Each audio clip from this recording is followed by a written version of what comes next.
কে জানতো এটাই তাদের জীবনের শেষ তোলা ছবি।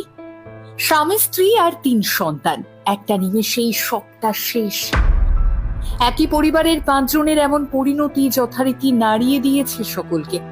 আসলে এই ঘটনা ফের একবার দেখিয়ে দিল জীবনটা আদতেই বড্ড অনিশ্চিত। নিঃশ্বাসকে একেবারেই বিশ্বাস করা যায় না। তাই বেঁচে থাকা মানে আজকেই বাঁচার উদযাপন। কি জানি কালকের দিনটা আমাদের জন্য আদতেও আছে কিনা। গত বৃহস্পতিবার এই অভিশপ্ত প্লেনে যারা একসঙ্গে উড়ান দিয়েছিলেন, হয়তো বেশিরভাগ মানুষই একে অপরকে চিনতেন না, কিন্তু কেই বা জানতো এই এতগুলো মানুষকে এক সুতোতেই বেঁধে ফেলবে মৃত্যু। ভদ্রলোকের নাম প্রতীক যোশী, ভদ্রমহিলা কৌমি, দুজনেই পেশায় ডাক্তার। সবটা গুটিয়ে ২০১৬ সালে প্রতীকবাবু লন্ডনে শিফট হয়েছিলেন। কৌমি দেবীও সম্প্রতি সবটা গুটিয়ে লন্ডনে যাওয়ার পরিকল্পনাই করেছিলেন, কিন্তু কোথায় আর সেসব। পড়ে রইল শুধু হাসি মুখে প্লেনে বসে গোটা পরিবারের এই একটা সেলফি। প্লেনে থাকা যাত্রীদের মৃত্যু মিছিলে সামিল হলো আরো একটা সুখী পরিবার। আসলে মৃত্যু সত্যিই বড্ড নিষ্ঠুর। কেউ অপেক্ষায় ছিলেন বিদেশ ঘুরে দেখার, স্বপ্ন সত্যি করার, আবার কেউ পরিবারকে জানিয়েছিলেন খুব তাড়াতাড়ি ফিরছেন। শুধু দুপক্ষের কেউই এটা দুঃস্বপ্নেও ভাবেননি এই টেক্সটাই লাস্ট টেক্সট। উল্টো দিকের মানুষটা সত্যি স্বপ্নেও কল্পনা করতে পারেননি প্লেনে থাকা মানুষটার এটাই লাস্ট সিন।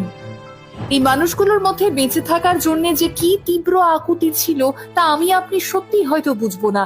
যাদের হারিয়ে গেল তাদের প্রতিটা দিন, প্রতিটা মুহূর্ত এই যন্ত্রণায় কাতরাবে। এই যে আমরা বলি না, আজ থেকে ৫ বছর পর ওখানে ঘুরতে যাব, সামনের বছর গাড়ি কিনবো একটা। যারা একটু বয়স্ক তারা ভাবেন কোথায় কত টাকা লং টার্মে ইনভেস্ট করলে অবসরের পর খুব একটা ভাবতে হবে না। অথচ আমাদের এই ভাবনাগুলো আদতে সত্যি হওয়ার কোনো গ্যারান্টি নেই। আর সেটাই আরো একবার স্পষ্টভাবে বুঝিয়ে দিল এই মর্মান্তিক ঘটনা। জানা যাচ্ছে আহমেদাবাদ থেকে লন্ডন যাচ্ছিল এয়ার ইন্ডিয়ার এই বিমান। ১:১৭ নাগাদ টেক অফ করার পরই নাকি ট্রাফিক কন্ট্রোলের কাছে মেডে কল যায়, কিন্তু কয়েক সেকেন্ডের মধ্যেই সবটা শেষ। মেঘানীনগর মেডিকেল কলেজের ইউজি হস্টেলের ক্যান্টিন, প্লেনটা ওখানেই ভেঙে পড়ল।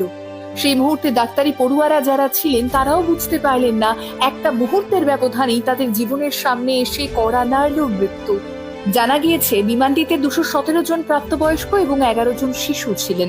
১৬৯ জন ভারতীয়, ৫৩ জন ব্রিটিশ, ১ জন কানাডিয়ান, ৭ জন পর্তুগিজ যাত্রী।